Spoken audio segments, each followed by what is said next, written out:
Assalamualaikum warahmatullahi wabarakatuh. Kembali bersama saya Ima di Keep News Today. Jadilah yang pertama tahu. Ternyata bukan wajah saja yang harus dirawat, dijaga. Kemudian bukan badan saja yang harus dirawat dan dijaga, tetapi organ intim kita alias misfi itu perlu perawatan ekstra. Nah, penasaran kan teman-teman di rumah, sudah merawatkah organ intim atau misfi kalian dengan baik dan benar? Nah, untuk menjawab pertanyaan itu, kali ini kita akan hadirkan dokter kita yang cantik jelita. Selamat siang, Dokter Ratna Dewi. Selamat siang Mbak Ima, yang cantik juga. Sama-sama. Oke. Gimana kabarnya, Dok? Sangat baik. Alhamdulillah. Oke, sebelum kita masuk ke materi tentang perawatan misfi ini, mitos atau fakta tentang perawatan misfi ini, Dok, kenalan dulu sama teman-teman di rumah, boleh ya, Dok ya? Oke, boleh. Oke, jadi Dokter Ratna Dewi ini sudah lama berkecimpung di bidang kesehatan reproduksi.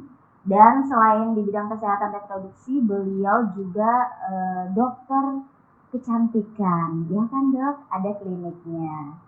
Jadi teman-teman kalau yang mau merawat kecantikan, merawat wajah, boleh langsung ke kliniknya Dokter Ratna. Dan juga Dokter Ratna ini mengambil pendidikan kedokterannya di Universitas Wijaya Kusuma, Surabaya. Dengar-dengar katanya sempat salah jurusan sebelum masuk ke dokteran. Mirip Ayu Ting Ting. Oh gitu. Iya, jadi Gimana dulu, Dok? Iya, dulu saya sempat juga ke Fakultas Ekonomi. Jadi saya merasa ini bukan jiwa saya, jadi udah cepet-cepet pindah jurusan. Iya. Tapi luar biasa ya. Luar biasa. Iya. Oke, Dok, kita langsung aja mungkin ya buat mempersingkat waktu. Mitos dan fakta tentang perawatan misfi. Tapi sebelum masuk ke mitos faktanya, pengen nanya-nanya dikit, boleh ya? Boleh. Nanya-nanya dikit dan nanya-nanya banyak intinya. Seberapa penting sih, Dok, kita itu harus merawat organ intim kita? Oke, jadi kalau boleh saya jawab sedikit ya, bahwa kadang-kadang kita merasa organ intim itu pertama tabu. Ya, iya, jadi menurut sebagian orang organ intim itu nggak perlu dibicarakan, nggak perlu dibahas, malu. Nah, tapi ketika semakin ke depannya ternyata banyak teman-teman kita ya, di mana mereka mengalami kesakitan bahkan sampai meninggal dunia karena terjadi gangguan dan kesakitan di organ intimnya. Mungkin kita pernah dengar beberapa artis juga mengalami kanker mulut rahim ya. Ini menjadi angka yang cukup tinggi jumlahnya di Indonesia bahkan di dunia sebagai pembunuh nomor 1. Ya, dan mungkin boleh saya bilang ini seperti silent killer, silent death, di mana penyakit ini nggak memberi gejala dan tanda, tapi tiba-tiba pasien diperiksa udah masuk ke stadium lanjut. Nah, tanda-tanda yang tidak kita ketahui ini yang perlu kita sampaikan ke teman-teman, bahwa ini loh gejalanya awalnya ringan, sepele, tapi ini memberi dampak yang lebih parah jika tidak diobati dengan baik dan benar. Jadi perawatan yang baik untuk misfi itu sebenarnya seperti apa? Oke, jadi sebenarnya nggak susah banget ya. Jadi cuman perlu informasi yang benar aja. Iya, karena di masyarakat kita hal-hal seperti ini tadi saya bilang tabu, mau nanya ke dokter malu, apalagi dokternya laki-laki gitu ya. Jadi nggak enak nanyanya terlalu menjurus ke arah situ gitu. Nah, atau nanyanya ke orang tua juga malu, terutama anak-anak kita yang remaja putri. Mungkin hal ini di dalam keluarga dianggap nggak etis lah, nggak nyaman untuk dibicarakan. Jadi remaja putri mencari informasi yang akhirnya antara mitos atau fakta. Misalnya mencari di Google ya gitu. Jadi yang ini yang akhirnya menyesatkan. Nah, mungkin kita akan bahas lebih banyak sebetulnya yang benar apa, yang mitos, fakta yang mana, nanti kita akan bahas. Nah, jadi perlu saya rasa penyampaian yang benar melalui dari orang yang tahu ya, misalnya dari dokternya, dari bidannya gitu. Oke, jadi perawatan yang baik dan benar itu apa hanya dengan mencuci saja? Ya, jadi sebenarnya yang paling mudah ya, kita perlu yang simpel-simpel ya, tentunya mencuci area organ intim ketika kita habis buang air kecil, buang air besar. Jadi tentunya dengan cara yang benar nih, cara mencebok aja mungkin juga harus benar. Kadang-kadang nih ibu-ibu cepet-cepet nih. Nah, cara ceboknya dari belakang ke depan. Ya, jadi kalau saya rasa ini keliru ya. Jadi perlu kita ketahui bahwa kita itu di organ intim, area reproduksi kita itu ada mungkin 3 area yang perlu diperhatikan, 3 lubang ya. Jadi ya kita bicaranya langsung aja ya lubang. Jadi ada paling atas itu lubang area untuk buang air kecil, kemudian yang kedua lubang saluran intim ya, kemudian yang ketiga adalah lubang untuk BAB yaitu anus kita. Nah, tentunya dari bawah itu adalah area yang paling kotor, yang paling sering dilewati saat kita BAB, akses lewat sana gitu kan. Jadi kalau kita ceboknya dari bawah ke atas, ini akan mentransfer bakteri. Bakteri dari dubur atau anus kita ke arah atas, ke organ intim kita ya, yang vagina kita. Sepele tapi hati-hati. Kalau gitu aku dosa jadi. Iya benar. Ya ampun, kalau nggak sekarang baru tahu ternyata nggak boleh dari arahnya. Arahnya dari depan ke belakang yang benar. Kemudian sabunnya. Nah, ini lucu juga nih. Kadang-kadang pasien saya datang dengan keluhan keputihan ya, keputihan yang berbau, aroma vagina yang mulai berbau, keputihan banyak. Salahnya di mana? Padahal orangnya bersih banget gitu kelihatannya ya, wajahnya cantik. Ya nggak mungkin lah nggak pintar membersihkan organ tubuhnya, terutama organ kelaminnya gitu. Tapi ternyata saat saya tanyakan lagi, cara membersihkannya seperti apa? Nah, jadi dia bilang, saya cuci vagina tuh pakai sabun dok, pakai sabun mandi, kemudian ditungguin 3 menit. Nah, emang cucian, saya bilang gitu. Iya, jadi ditunggu 3 menit baru dibelas. Nah, ini yang keliru. Enggak salah, tapi keliru. Jadi kelirunya pakai sabun itu kan bersih. Iya, jadi enggak boleh pakai sembarang sabun sebetulnya. Jadi pakailah sabun yang tidak membunuh di dalam organ intim kita punya yang namanya flora normal. Jadi sama seperti bakteri di usus. Itu bakteri normal ya, yang diperlukan tubuh kita, diperlukan usus untuk mencernakan makanan dengan baik, sehingga kita nggak jadi diare atau kita malah konstipasi, nggak bisa BAB. Jadi lactobacillus fungsinya membantu pencernaan biar kita BAB-nya menjadi normal gitu kan. Nah, di organ kelamin kita juga ada, terutama di organ intim vagina itu ada yang namanya juga tadi bakteri baik, dia akan menjaga. Jadi ibarat tentara kita. Nah, ketika ada virus, jamur atau bakteri lain yang mau masuk ya, jadi dia akan menjaga. Nah, diupayakan tidak membunuh bakteri baik ini dengan cara pakai sabun yang benar.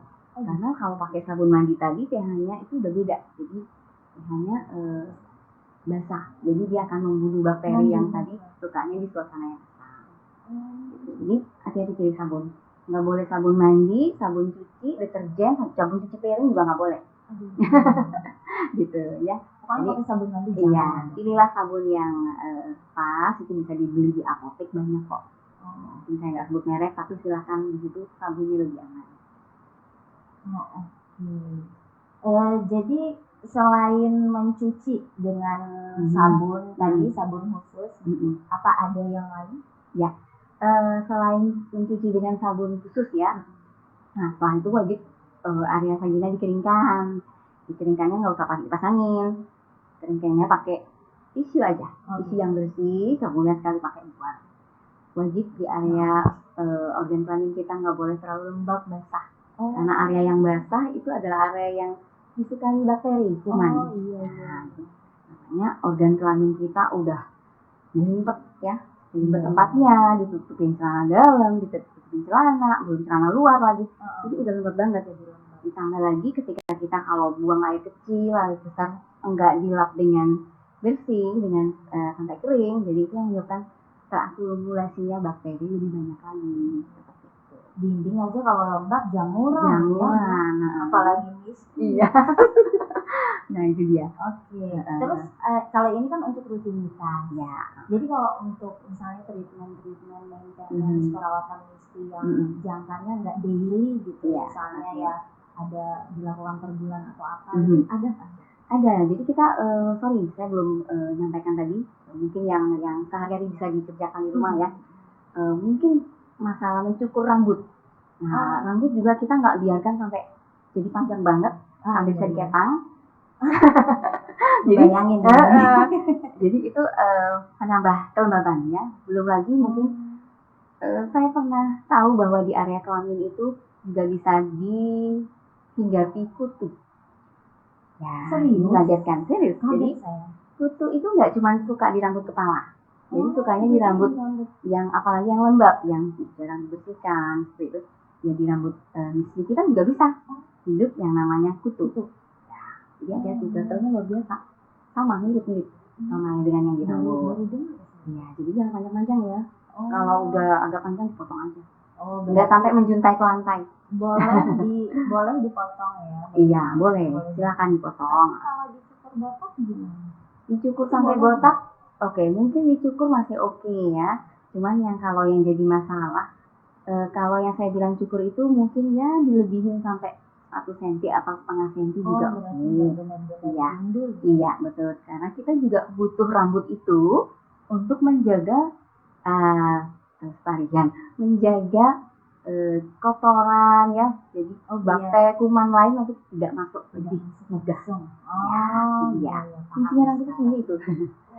Ya, terus kalau yang tadi dicabut atau di waxing istilahnya, mungkin kita pernah dengar yang namanya Brazilian waxing.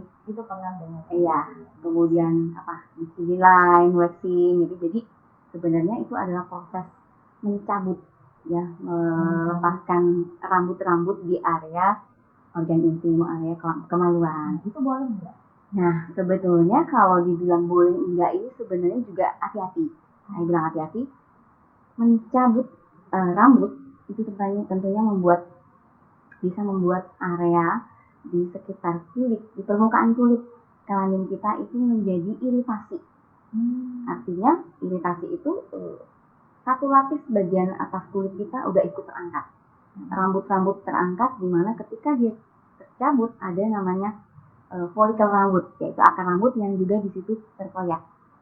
Di situ juga bisa menyebabkan perdarahan ringan ya, bleeding sedikit-sedikit. Nah, tentunya di area yang tidak ada perdarahan, iritasi, nah itu menjadi pintu yang baik untuk juga kuman hadir di situ.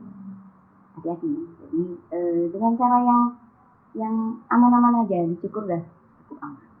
Gitu. Iya, tapi nggak sampai botak bener ya.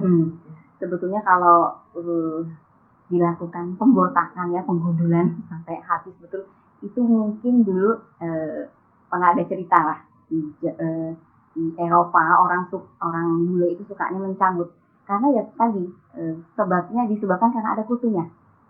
Kutu itu lagi rame di pubis sehingga disarankan untuk digundul aja. Itu cerita awalnya sampai adanya waktu. Gitu. Iya sih.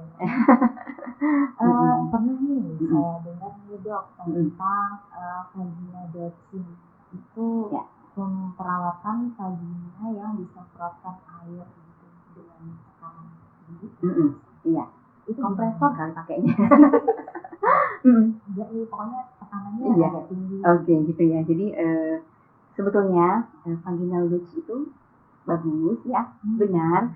Tapi juga nggak benar disemprotkan dengan halus tekanan tinggi, karena yang paling penting adalah saat vaginal dox itu adalah membersihkan area liang kemaluan.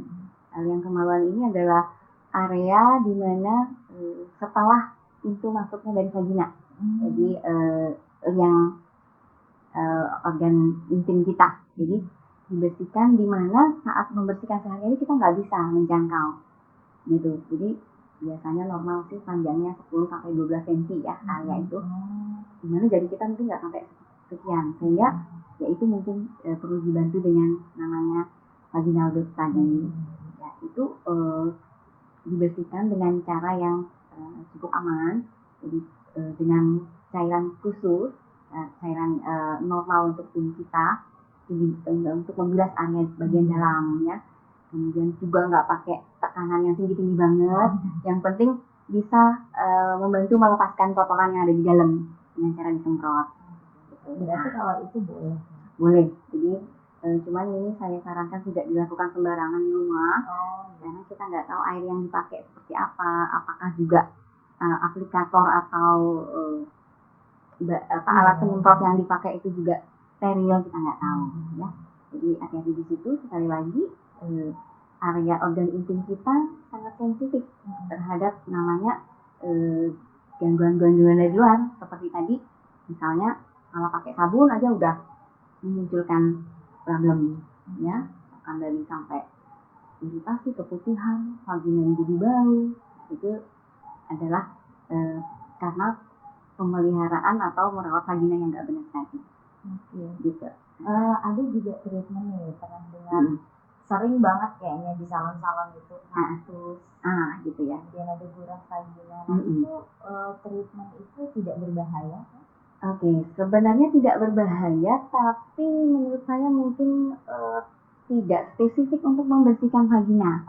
Ya, jadi ya saya nggak tahu juga kenapa namanya ratus, kenapa nggak ribu gitu ya. Ya, jadi yang mahal, yang lebih banyak lagi gitu ya. Jadi tapi mungkin yang saya tangkap dari tindakan itu adalah mengalihkan aroma yang dari vagina kita yang tidak enak aromanya ketika diratus, ini seperti pengasapan. Jadi pengasapan ada rempah-rempah wangi dari bahan kayu-kayuan yang dibakar dengan cara tertentu, asapnya diambil untuk bisa mengasapi area vagina. Jadi pasien itu duduk, kemudian di bawahnya ada asap gitu ya. Tapi saya tidak istilahnya tidak yakin bahwa itu bisa membersihkan. Tidak yakin, pasti tidak bisa. Karena yang namanya membersihkan ya dengan cara membilas ya, atau dengan cara membunuh bakteri, ya itu membuat jadi bersih. Tapi kalau diasap-asap aja saya nggak yakin. Nah kalau gurah vagina ada? Nah kalau gurah vagina tadi mungkin sebenarnya mirip dengan vaginal dots tadi namanya ya. Ya sebenarnya itu bahasa Indonesia gurah vagina. Kalau bahasa luarnya adalah vaginal dots. Ya. Kalau itu boleh dilakukan tapi dengan cara yang benar, yang tidak membuat flora normal dari organ intim kita menjadi mati atau hilang. Ya, ngomong-ngomong tentang gurah vagina, di klinik PKBI NTB Mitra Keluarga juga menyediakan layanan gurah vagina untuk perawatan nyusu, dan tentunya dengan orang-orang yang sudah berkompeten di bidangnya. Jadi jangan lupa kunjungi klinik kami di Jalan Majapahit nomor 11A Mataram. Oke, kita lanjut nih dok, pertanyaannya masih banyak nih kayaknya. Banyak ya, oke. Lanjut. Nah kalau tadi kan kita membahas tentang Misty yang mengalami gangguan yang berbau dan sebagainya. Nah ciri-cirinya itu seperti apa sih? Oke, ciri-cirinya Misty kita sudah mulai gangguan ya. Jadi pertama ada yang tidak terlalu merasakan gangguan itu ya. Karena mungkin wanita tersebut merasa emang gini kok, memang dari dulu aromanya kayak gini, memang dari dulu saya ada keputihan cairan vagina, itu biasa. Nah, dia merasa tidak ada gangguan. Tapi sebenarnya kalau boleh saya bilang, organ intim kita ketika mengalami gangguan itu adalah ciri-cirinya pertama sudah mulai munculnya keputihan. Iya, keputihan. Jadi sebetulnya keputihan ini adalah cairan vagina kita, di mana sebetulnya dia juga normal. Ya, yang saya katakan menjadi terganggu ketika dia juga tidak menjadi normal. Cirinya, keputihan yang normal itu cirinya. Pertama, warnanya bening, seperti air liur kita, ya bening. Kemudian tidak berbau, dia tidak berbau. tidak berbau, dia baunya seperti apa ya? Ya seperti air putih aja, khas aja. Iya, khas. Kemudian yang ketiga, yang normal ya, muncul ketika menjelang menstruasi. Ya, itu karena dimana pada periode tertentu wanita itu mengalami periode masa prahaid ya, jadi peningkatan hormon-hormon seksual ya, hormon kewanitaan itu muncul. Nah, dimana itu akan memicu produksi lendir dari organ kewanitaan kita menjadi lebih banyak. Jadi normal, jumlahnya banyak, tidak bau, warnanya bening, oh it's fine, oke, nggak apa-apa. Nah, itu normal. Tapi kalau yang nggak normal, jadi di luar tadi, mulai tidak bening lagi, itu mulai keruh. Mulai keruh, warnanya mungkin sering dilihat, pakaian dalam mulai menguning, mulai kadang-kadang kecoklatan, kadang-kadang kehijauan, kayak pelangi. Jadi yang paling sering kuning, kehijauan atau berbuih. Ya, warnanya itu konsistensinya bisa cair, bisa pekat. Nah, mungkin kalau pekat itu pernah lihat susu basi. Nah, bergumpal. Ya. Kemudian mulai kita akan merasakan gatal, kemudian aromanya mulai tidak sedap lagi, tidak khas lagi, tentunya lebih amis atau yang sering kita sebut dengan fishy odor. Jadi mulai bau ikan yang sudah lama ditaruh, nggak ditaruh di kulkas, ya amisnya seperti itu. Hati-hati, kalau udah mulai berbau, segera periksa, biasanya itu udah ada bakteri di sana. Namanya bakteri itu selalu memicu pembusukan, jadi aroma itu mulai menjadi lebih bau amis. Makanya sampah itu amis karena ada pembusukan. Paham. Nah, tadi aromanya berbau. Jadi Kak Gina tuh punya aroma sendiri nggak sih, Dok? Maksudnya aroma yang normal pada umumnya itu seperti apa? Iya, jadi memang tergantung dari tingkat keasaman ya. Jadi kalau normal-normal aja sih, dia baunya enak aja. Apa ya? Ya tidak menjadi istilahnya membuat kita pusing, enak. Nah pokoknya khas aja. Asal enggak anyir ya. Saya mau mengibaratkan aromanya itu susah memang. Iya sih. Berarti setiap orang kemungkinan bisa memiliki aroma yang berbeda. Iya. Nah, kadang-kala nih pasien saya yang sering konsul, loh pasien aroma vagina saya kok sekarang bau kepiting ya? Emang semalam makan kepiting katanya gitu. Oh ya? Iya, jadi nggak apa-apa kayak ini katanya gitu. Jadi ternyata yang berbau itu bukan vaginanya, tapi ketika habis makan kepiting atau makan durian atau minum obat yang aromanya lebih keras, itu kan pembuangan sampahnya itu lewat urin tuh.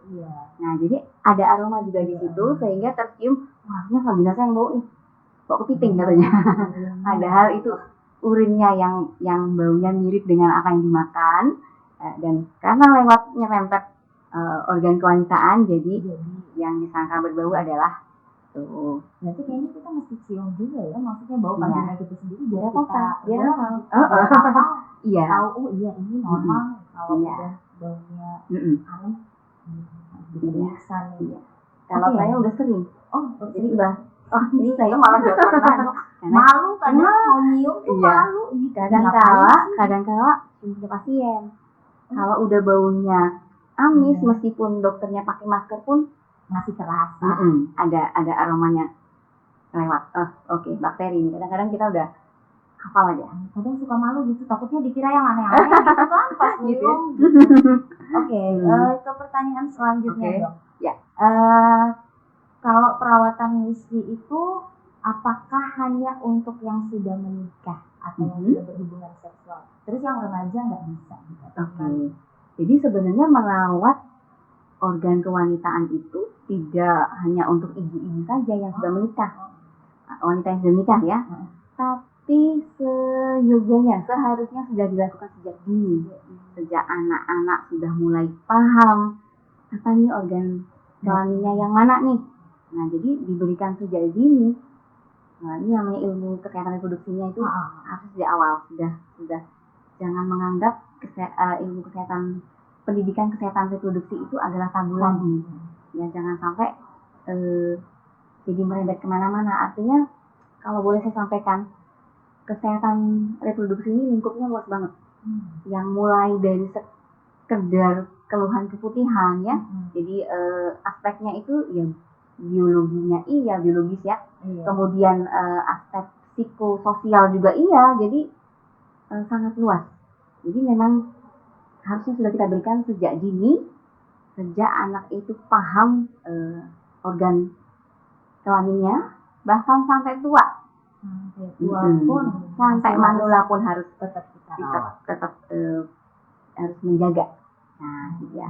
Jadi disampaikan bahwa anak-anak sudah harus pakai pakaian dalam. Jadi jangan mentang-mentang dia nggak tahu malu, dia dibiarin nggak pakai pakaian dalam. Nah, kemudian diajarkan untuk tidak pipis sembarangan. Ya, kemudian diajarin untuk sekedar mengelap aja, cebok dengan cara dia. Ya, tapi dibantu dulu. Nah, nanti dia akan terbiasa.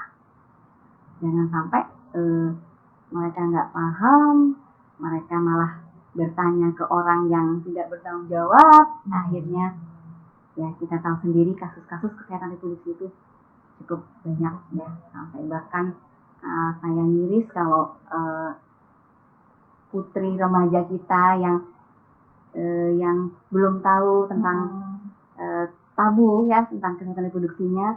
Dia nggak tahu kapan waktu dia haid, dia nggak tahu ketika dia haid harus seperti apa. Jadi kasihan sekali. Bahkan dia nggak tahu ketika dia sudah haid, dia sudah bisa hamil jika melakukan hubungan seksual. Itu juga harus diberikan sejak dini pendidikan itu ya. Oke, baik. Kemudian ini pertanyaan terakhir deh. Ya, pertanyaan terakhir sebelum kita masuk mitos dan fakta. Untuk perawatan itu, perawatan maintenance perawatan vagina itu bagusnya berapa bulan sekali? Kayak gurah atau vagina dosing tadi. Ya, itu biasanya berapa bulan? Jadi saya sarankan kalau vaginal douche itu bisa dilakukan sebulan atau 2 bulan sekali, ya. Dimana mungkin bisa dilakukan setelah haid ya, setelah haid selesai, atau bisa dilakukan ketika lebih sering ya. Lebih sering itu artinya ya mungkin seminggu sekali manakala terjadi infeksi yang membutuhkan perawatan, karena organ intim itu cukup kompleks ya, bentuknya, kemudian anatominya, dimana kita nggak bisa menjangkau. Mau nyuruh suami ngeliatin juga nggak paham dia. Yang paham adalah bidanya atau dokternya. Nah, kemudian manakala diperiksa ada perlukaan, ada erosi di mulut rahim, itu kita perlu lakukan rawat muka. Jadi area mulut rahim ya itu juga mirip dengan bibir di kulit bibir kita ya. Jadi bisa sariawan. Nah, kalau di bibir sakit, tapi kalau di area mulut rahim kita kadang-kadang nggak terasa. Iya, terasa. Gitu. Jadi perlu dirawat seperti kita merawat luka sampai sembuh.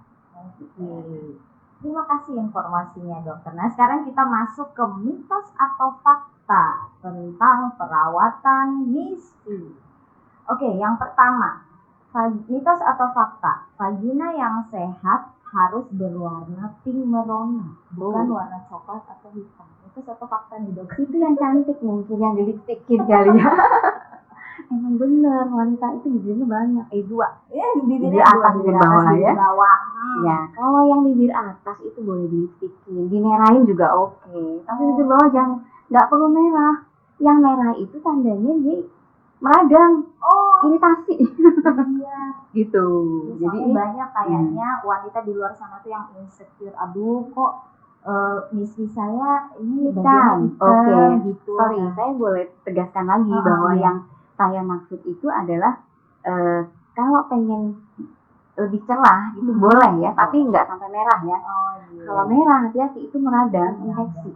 Nah, jadi saya nggak mau juga kalau infeksi. Itu. Nah, teman-teman di rumah harus paham Iya, nih dibuat edukasinya. lebih cerah bisa. Iya, dibuat lebih cerah Iya, bisa. ada lasernya buat kulitnya lebih Iya. lebih cantik. Sepakat ya, berarti itu mitos. Oke, yang kedua, mitos atau fakta ini dok. Makanan dapat mempengaruhi bau atau wangi vagina. Oke, tergantung makanannya sedap atau enggak. Ya, Kalau jadi makanannya basi. iya makannya basi itu basi. Jadi jangan makan makanan basi lah ya, kasihan ususnya. Jadi kalau vagina bisa berbau atau enggak ketika makan sesuatu gitu ya. Ya, mungkin saya sudah jelaskan tadi bahwa yang berbau itu bukan vaginanya ketika kita makan sesuatu. Takut makan terasi, mau pijat nanti amis bau terasi. Yang amis itu bukan vaginanya, tapi saluran kencingnya. Jadi iya, kan kita udah bahas tadi di paling atas itu ada saluran kencing, ada lubang kencingnya. Kalau dia tipis, dia akan merembes ke bawah. Kalau nggak dicuci bersih, jadilah ikut berbau vaginanya. Oke, berarti itu mitos. Ya. Oke, sekarang mitos atau fakta nih, Bu Dokter? Sering berhubungan seksual membuat vaginanya kendor. Gitu ya? Oke. Benar nggak sih? Tergantung caranya ya. Itu gimana tuh? Mitos atau fakta? Mungkin cara berhubungan seksualnya kalau tarik sampai vaginanya malah mungkin bisa ya. Tapi nggak juga. Justru dengan melakukan hubungan seks ya untuk para istri. Jadi silakan dengan berhubungan seks tentunya organ yang kelamin kita jadi lebih sering berkontraksi ya. Dengan sering berkontraksi itu akan justru melatih kekuatan otot vagina. Iya, jadi nggak usah khawatir yang tadi sudah melahirkan berkali-kali mungkin banyak kali ya udah. Tapi kalau bisa 2 aja lah, 3 aja. Susah kalau terlalu banyak. Terlalu banyak melahirkan ini juga memicu. Ya memicu yang namanya ya bukan memicu ya, jadi menjadi salah satu faktor resiko. Faktor resiko munculnya memicu adanya penyakit kanker di mulut rahim karena bolak-balik rahimnya kembang. Tapi kalau berhubungan seksual yang ngembang kempis itu otot vaginanya, bukan mulut rahimnya gitu. Nggak apa-apa mau sehari 3 kali juga oke. Tenang. Berarti itu cuma mitos ya. Boleh kok. Boleh berarti setiap hari juga boleh. Capek Oke, sekarang mitos atau fakta? Senam Kegel membantu merapatkan whisky. Oke, nah jadi senam Kegel itu adalah cara untuk merapatkan, betul, melatih kekuatan otot vagina. Jadi seperti yang saya katakan tadi, mungkin tapi caranya olahraga untuk wanita yang belum menikah ya. Kalau yang belum menikah jangan disuruh berhubungan seksual dulu. Iya, bahaya. Jadi untuk yang belum menikah silakan melakukan olahraga secara rutin, senam Kegel. Oke. Kalau yang udah menikah mau senam Kegel, terus juga senam Kegel dengan suami juga oke. Senam Kegel dengan suami? Iya. Gimana tuh model? Ya udah itu. Oke, kemudian ini menarik nih. Mitos atau fakta ini dok? Makan timun nanas itu dapat menyebabkan keputihan. Oke. Itu satu fakta dok. Mitos. Mitos tuh dengerin, soalnya sering banget nih teman-teman saya di luar sana. Nggak mau makan timun banyak-banyak nanti keputihan. Nggak mau makan nanas kasihan banget jadi timunnya. Iya, saya nggak mau jadi makan. Kalau ada timun saya makan aja. Jadi itu mitos. Mitos ya. Oke. Jadi nggak benar. Sekali lagi yang bikin memicu banyaknya lendir keputihan. Kalau yang normal itu memang karena aktivitas dari kelenjar lendir di organ kelamin kita itu menjadi aktif. Pertama karena hormonal. Ya. Kemudian hormonal dipicu oleh aktivitas tubuh kita. Gitu. Nah, kalau sampai dia muncul banyak, ya yang lain kalau dia abnormal ya karena infeksi. Oh iya, infeksi. Nah, masalah infeksi juga nih, di klinik kita juga ada pemeriksaan. Iya, pemeriksaan IMS ya. Pemeriksaan IMS, kemudian ada pap smear. Jangan lupa ke klinik Mitra Keluarga PKBI NTB, Jalan Majapahit nomor 11A Mataram.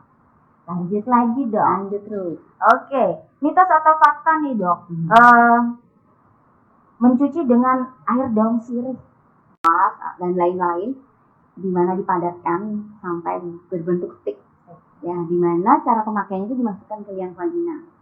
Nah, kita tahu sebenarnya itu adalah tawas, itu adalah bahan yang bisa menyerap air. Dimana kalau kita masukkan ke vagina sama cairan jadi terserap, memang betul. Tapi hati-hatinya adalah kita nggak pernah tahu stick ini dibuat dengan cara yang steril atau tidak, atau dibuat dengan cara yang benar, amankah untuk area kewanitaan kita yang super lembut. Iya, benar, sensitif. Konsistensinya, teksturnya. Nah, karena waktu saya temukan itu liang vagina pasien saya itu udah meradang banget infeksi, terinfeksi karena udah remahan dari si efek dari si tongkat itu, apa tadi? Stick ya, stick. Itu udah luruhannya itu udah memenuhi liang vagina. Jadi gatal luar biasa, meradang bahkan infeksi. Berarti tidak dianjurkan ya, tidak dianjurkan untuk menggunakan itu. Oke, baik, terima kasih Bu Dokter, waktunya pembahasannya itu kayaknya nggak akan ada habisnya kalau kita ngomongin ini beneran. Tapi benar ini benar-benar mengedukasi dari tadi, dari gimana caranya nyebok yang benar, bahkan sampai sebesar ini pun nyeboknya saya masih salah. Kadang atas bawah harus kadang bawah atas bawah gitu. Iya. Terima kasih banyak Dok sudah mengedukasi kita hari ini. Terima kasih atas waktunya. Baik, kita akhiri obrolan kita yang luar biasa ini. Jangan lupa saksikan terus kami di obrolan-obrolan selanjutnya. Jangan lupa juga untuk mengunjungi klinik kami, Klinik Mitra Keluarga PKBI NTB di Jalan Majapahit nomor 11 Mataram, dan dapatkan promo-promo menarik untuk layanan kami. Bisa konsultasi. Iya betul, bisa konsultasi juga sama Dokter Ratna ya. Oke, baik, terima kasih atas waktunya. Assalamualaikum warahmatullahi wabarakatuh. Stay happy and stay healthy.